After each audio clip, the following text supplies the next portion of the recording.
Les enfants de Dieu, ce n'est pas mon pouvoir. C'est le pouvoir de celui qui a vaincu la mort. Son nom, c'est Jésus-Christ de Nazareth. Il était mort après 3 jours. Il est resté d'entre les morts. C'est lui qui a dit dans Acte 1:8, vous recevrez une puissance. Le Saint-Esprit survenant sur vous et vous serez mes témoins en Jérusalem, en Judée, à Samarie et jusqu'aux extrémités. C'est cette puissance-là.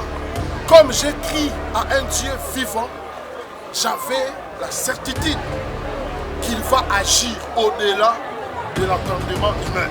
Ça, ce n'est que le début. Ça, c'est la première sortie, c'est les premières rencontres. Il nous reste au moins encore tous ces tournées dans des différents coins de la capitale et puis nous allons terminer au Bakongo, Mwanda, Boma, Matadi.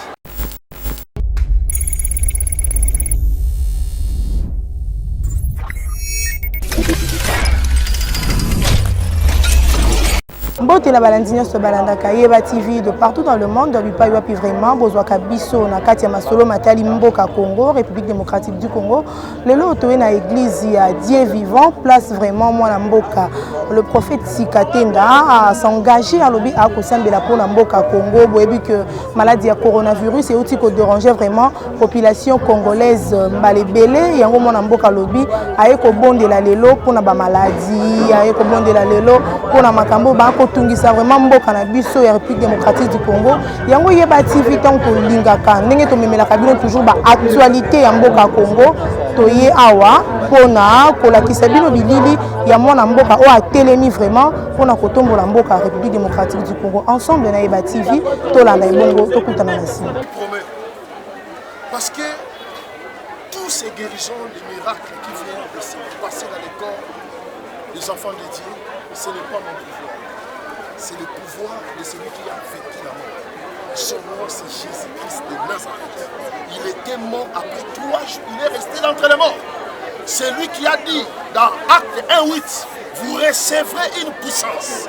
Le Saint-Esprit survenant sur vous et vous serez mes témoins en Jérusalem, en Judée, à Samarie et jusqu'aux extrémités. C'est cette puissance-là. Comme j'écris à un Dieu vivant, j'avais la certitude qu'il va agir au-delà de l'entendement humain. Ça, ce n'est que le début. Ça, c'est la première sortie, c'est les premières rencontres. Il nous reste au moins encore tous ces tournées dans des différents coins de la capitale et puis nous allons terminer au Bakongo, Mwanda, Boma, Matadi. Tout ça, c'est pour démontrer que Jésus-Christ est le même, hier, aujourd'hui, éternellement. Au lieu de passer le temps pour affaiblir les païens par des discussions inutiles, c'est mieux de démontrer la puissance du Seigneur Jésus-Christ. Ça, ce sont des œuvres que Jésus-Christ est venu faire dans le monde. Jésus n'était pas là pour polémiquer. Jésus était pour sauver, il était pour guérir et pour bénir son peuple. C'est ça le message. Incurable année de médecins. Même des maladies qui ont traîné des années, des mois dans le corps. Oh Dieu, il va s'en débarrasser aujourd'hui. Je ne sais pas s'il y a des hommes et des femmes qui ont la foi à cette parole. Écoutez, la maladie que tu craignais, il y a des jours passés, il y a des mois passés, mais avant de quitter cette salle, tu auras la force, tu vas commencer à parler à cette maladie qui n'a pas le droit dans ton corps.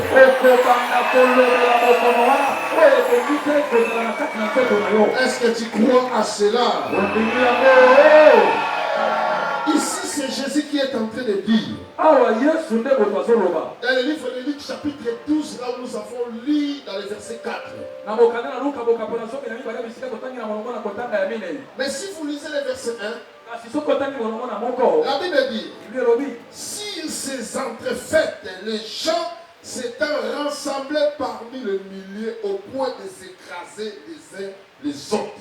Na esika ngo bazalaki ya feti bato basanganaki ebele ko bakomaki kofina na pe konyata na moko na moko.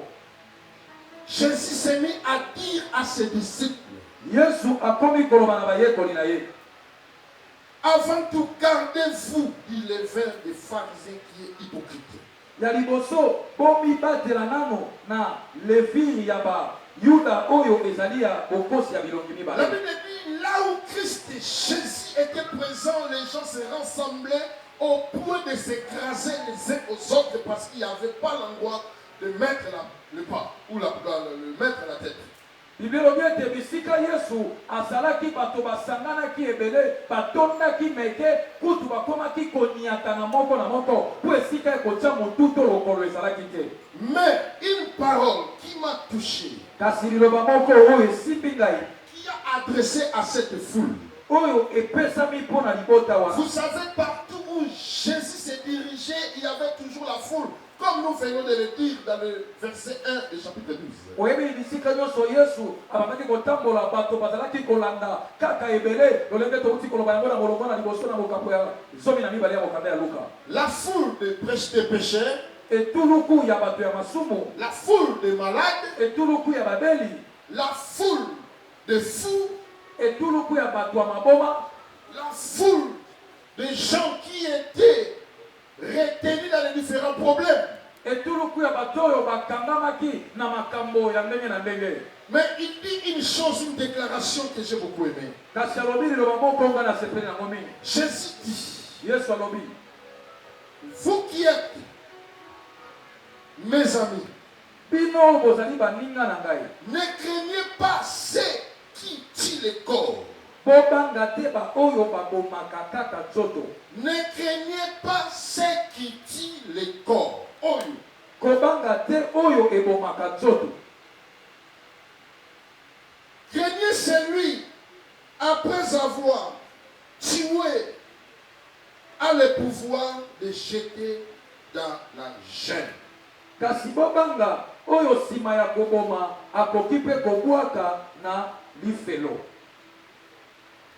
Ne craignez point Bobanga te ceux qui tuent le corps oyo ebomaka nzoto et qui après cela ne peuvent rien faire de plus. mpe na nsima na moja kosala yango bakoki kopakisa eloko mosusu te.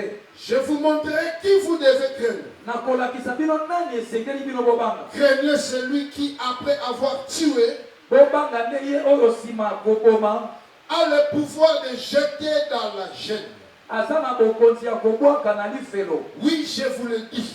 ndio nalobi na bino, C'est lui que vous devez craindre. ezali ye nde moto bosengeli kobanga. Écoutez bien. yoka malamu, Ne craignez point bobanga te celui qui peut tuer le corps. oyo akoki koboma nzoto, Mais après avoir tué le corps, kasi nsima ya koboma nzoto il ne peut plus faire de plus. akoki kosala mosusu te likolo ya wana. Écoutez mes chers frères. yoka molingami, Moi je me métier. nga napamboli nzambe Quel que soit l'état que je te vois aujourd'hui, ata lolengo nga nazomonela yo lelo. ma joie est que tu as le souffle de vivre. esengo na nga ezali ndete oza na pema na bomoi. Par là je peux comprendre. na wana nakoki kososola. Mon Dieu t'avait réservé pour ces jours comme celui-ci. nzambe na nga alengela mpa bombaki yo mpo na mokolo lokola oyo. Parce que le diable a cherché à faire tout dans ton corps. po ete zambolo alukaki asala nyonso na nzoto na yo, Et il a fait tout ce qu'il voulait. mpe asalaki nyonso ya Mais à likaki. part de tout ce qu'il a fait, il y a entré la maladie, il n'a pas pu à faire le plus. amen. bongo nsima ya kosala nyonso ye akokaki kosala kokotisa maladi na nzoto na yo, akokaki kobakisa eloko mosusu te likolo. Est-ce qu'il y a des concernés sur cette parole ici? bakolo liloba wana bazali awa. Comme le diable a détruit seulement le corps, mais il n'a pas le pouvoir de faire le plus. Mais moi je t'amène un Dieu qui viendra faire le plus par rapport à ce que le diable a fait. C'est lui qui me craint. ye oyo abangaka ngai, Dis oui, je l'ai vu. abi ndio namoni ye. S'il te craint, soki abangaka yo parce que tu l'as laissé à bonne santé. po ete otiki ye azala nzoto makasi, Donne-moi l'ordre de toucher à ta santé. pesanga mitindo nasimba kaka bokolongono wa nzoto na ye. Il te régnera, il va te maudire. akowanga na yo mpe akolakela yo nzambe mabe. Et l'Éternel dit à Satan, mpe yawe alobi na satana, voici, tala je te livre napesi yo ye, seulement. kasi kaka Il parle de sa vie. batela bomoi na ye kosimba te. Écoutez, yoka le diable, zabolo son pouvoir est limité. Ce qu'il commence, c'est difficile d'y arriver jusqu'au bout. À celui qui prend la conscience de reconnaître le Dieu qui a créé le ciel et la terre.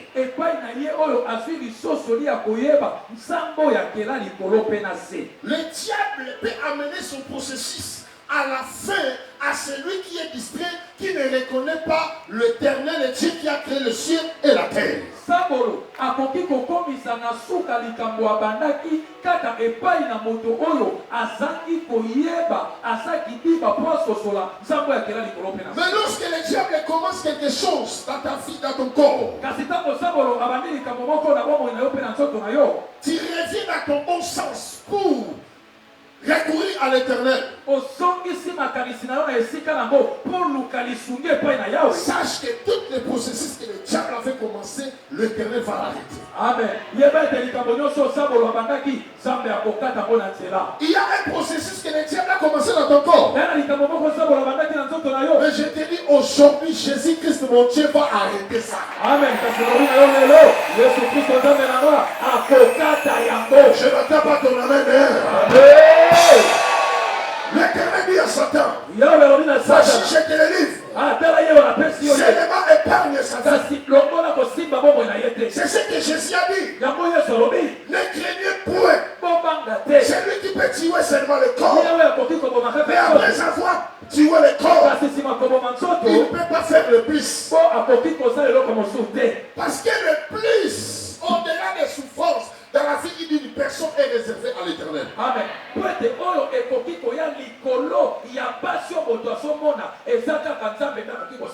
C'est l'éternel qui a les décisions finales. Aujourd'hui, c'est l'éternel Jésus qui a le dernier mot sur la souffrance qui te tourmente. Amen.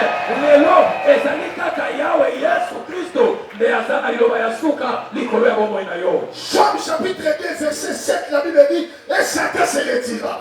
Il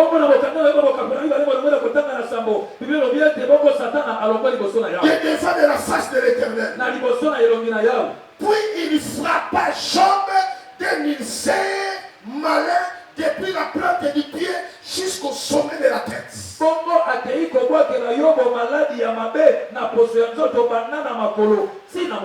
Écoutez, l'auteur de la maladie, ce n'est pas Dieu, c'est Satan.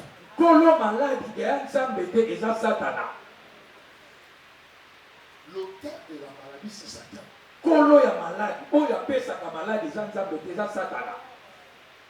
Mais l'auteur de la guérison, c'est Dieu.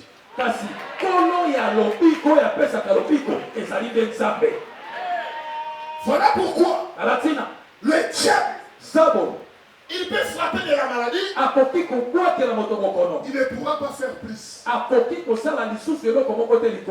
Faire plus veut dire quoi? La maladie que le diable a fait entrer dans ton corps, et qu'il revient encore pour l'enlever, il n'a plus ce pouvoir. Quand un sorcier est un sorcier, il viendra seulement te frapper de la maladie. Après avoir frappé de la maladie, il n'a plus le pouvoir de faire plus. Même si tu lui découvres que c'est celui qui m'a fait ensorceler, même si tu l'arrêtes, même si tu lui lis les pieds et les mains,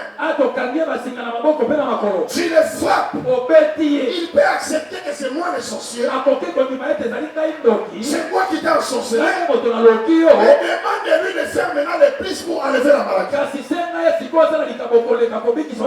Il ne pourra pas. Mais je te déclare, cette soir, il y a un Dieu qui est là pour faire le plus de ce que Satan n'a pas fait.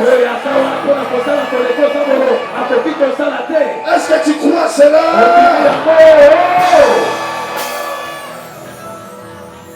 Satan s'est retiré devant la face de l'éternel. Puis il frappa Job d'un ulcère malin. Depuis la plante du pied jusqu'au sommet de la tête. Écoutez, il y a maladie et maladie. Lorsque j'ai prié, J'étais à Mozambique. J'ai passé 3 semaines à Mozambique. Dieu m'a dit, mon serviteur, lorsque tu retourneras au Congo, tu dois lancer le thème concernant Jésus-Christ, c'est lui le guérisseur de toutes sortes de maladies.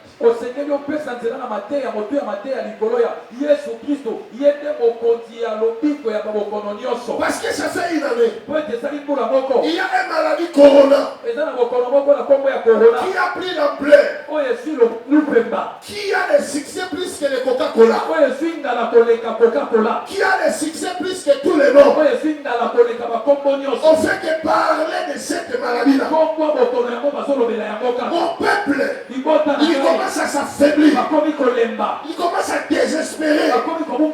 Il y a même celle-là qui ne croit plus que moi, Jésus. Il y a 2000 ans passés, j'ai visité la terre humaine pour montrer aux hommes, je suis le seul qui guérit toutes les sortes de maladies. Je n'attends pas ton amen. La Bible dit au verset 8, Job prit un tesson. Au verset 8, j'aime ce que Linda a répété moi le verset 8. J'ai écouté. Vous savez la maladie te conduira pas des beaux endroits. Te conduira là où ton esprit peut être détruit davantage. La maladie ne te conduira pas à de bonnes fréquentations. La maladie te conduira auprès de personnes qui ont peut-être des différents cas pour venir t'ajouter une lourde charge dans ton esprit.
C'est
Permission pour Yakuba. Pour Yakuba. Merci Jésus-Christ.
Maman, on la nuit depuis la monnaie que vous avez la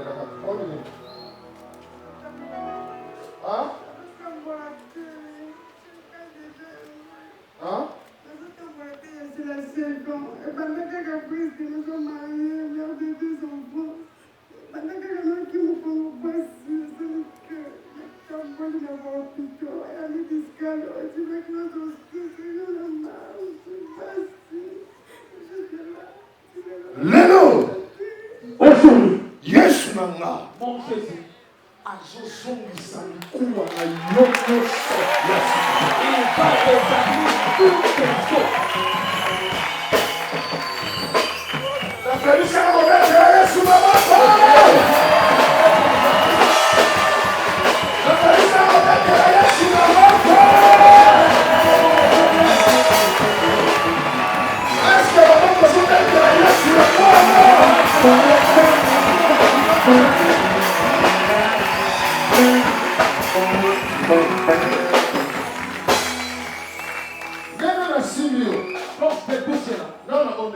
Je n'ai pas encore prié. Quand je ressors ici, les anges de Dieu qui m'accompagnent de partout, ils sortiront aussi avec toi jusqu'à ta maison. Ils vont commencer à opérer tes os. Tu marcheras. Tes enfants te verront encore marcher.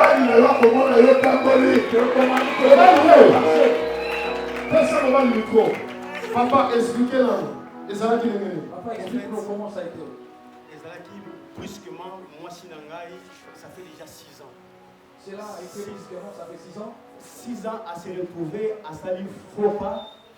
Tobali Kokende, fait à perdre pas dans l'équilibre, il y a retard pour la soupe. Moi, dans l'émission où la soupe a 6 ans, même à mon ici, maman n'a pas tamboulaté. Prophète, à part ça, je suis ton fils, n'a participé à l'école du sacerdoce, n'a dit que n'a pas diplôme aussi. Lelo Yesu nanga zobi kisa.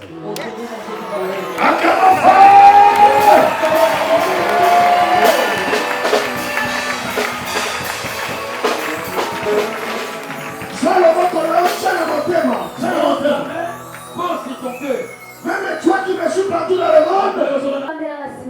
Fort. Eh Yahweh. Kotala masumu na ngai ya bomwana te. Kasi kanisa ngai mpo na bolingo na yo oyo esukaka te.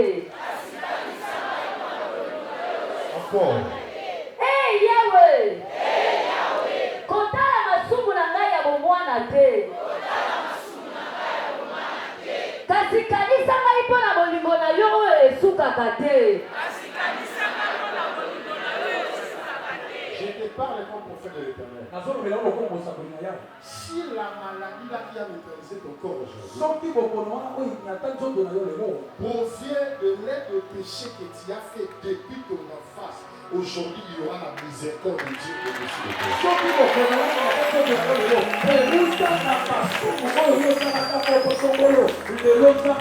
Je croyais que tu voulais acclamer et crier fort.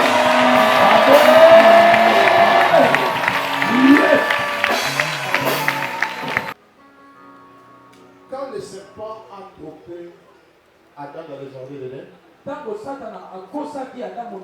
d'Éden, Dieu a dit au serpent, à partir d'aujourd'hui, tu mangeras la poussière de la terre. Or la Bible dit, l'homme est tiré de la poussière et il retournera à la poussière. Voilà pourquoi ce corps est l'objet de toutes sortes de convoitises. Est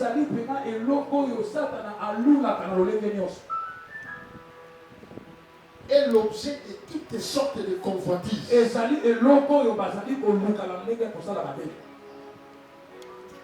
Lolenge ya baposa nyonso nzoto oyo ezali bato baposa nyonso. Ça attire toutes les convoitises. C'est ce qui fait Dieu ne peut pas habiter dans ce corps. Parce que ce corps, c'est l'habitation du péché. Ça attire le péché du jour au jour. Voilà pourquoi la Bible dit, Dieu est loin de ce corps. Mais malgré cela, les personnes ont dit, même si nous demeurons, nous continuons de demeurer dans le corps. Efforçons-nous. Pourquoi il a dit à Satan? Ah bon, tu dis comme sa santé est bonne. Voilà pourquoi Job, il m'obéit.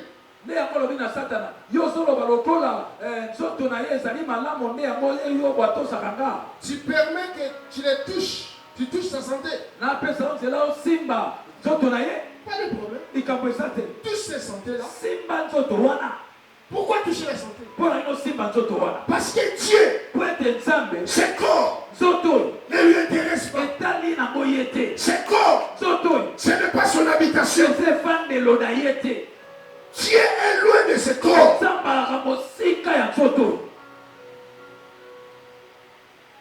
Mais Dieu, il l'a mis de là. Il dit, touchez le corps. Mais laisse-moi sa vie. Parce que la vie est dans l'âme. Laisse-moi l'âme. Tu peux détruire le corps. Mais si tu me laisses l'âme,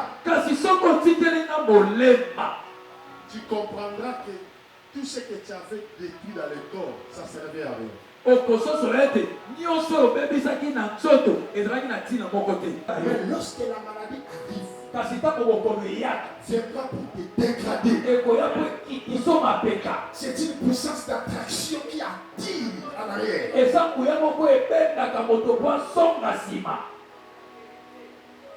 Il va se jeter dans la poubelle.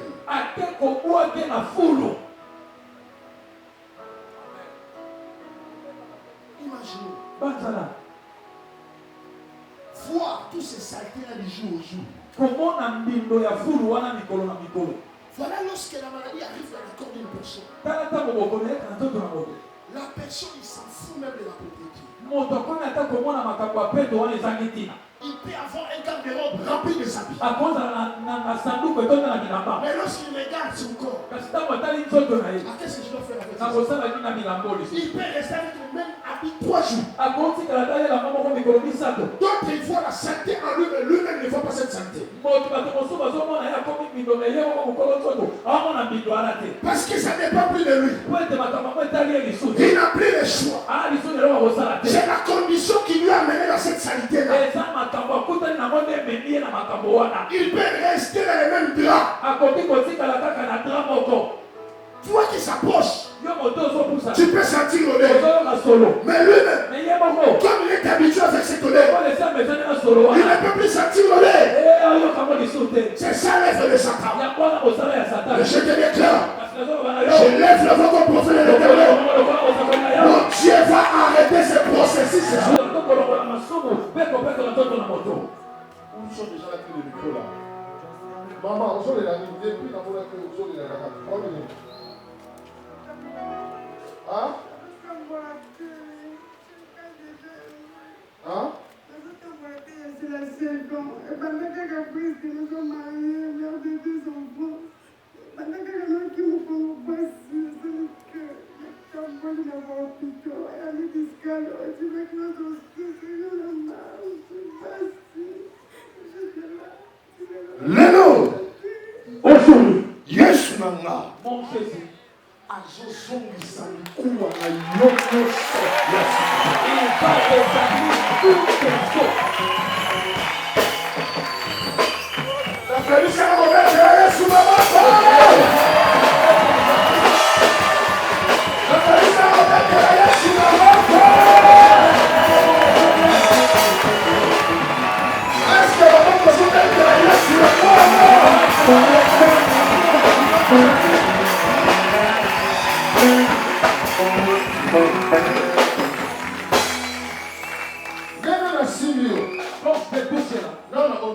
Je n'ai pas encore prié. Quand tu vas sortir ici, les anges de Dieu qui m'accompagnent de partout, ils sortiront ici avec toi jusqu'à ta maison. Ils vont commencer à opérer tes os. Tu marcheras. Tes enfants te verront encore marcher. Personne le micro. Papa, expliquez-le. Papa, explique-nous comment ça a été. Brusquement, moi, Sinangai, ça fait déjà 6 ans. Cela a été brusquement, ça fait 6 ans. 6 ans à se retrouver à salir faux pas.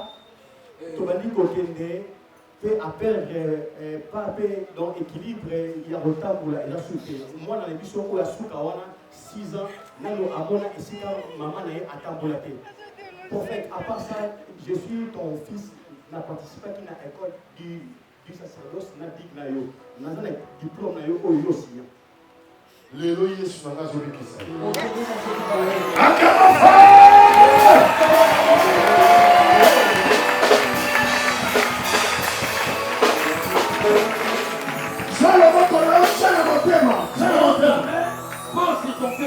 Même toi qui me suis partout dans le monde, écoutez ta voix. À travers ton prophète. J'ai ouvert mon cœur. Jésus, pardonne mes péchés. Même le péché que j'ai commis lorsque j'étais petit enfant.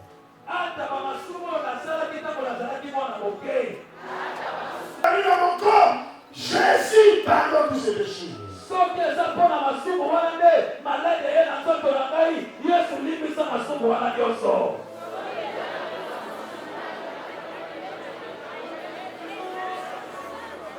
Je prends la décision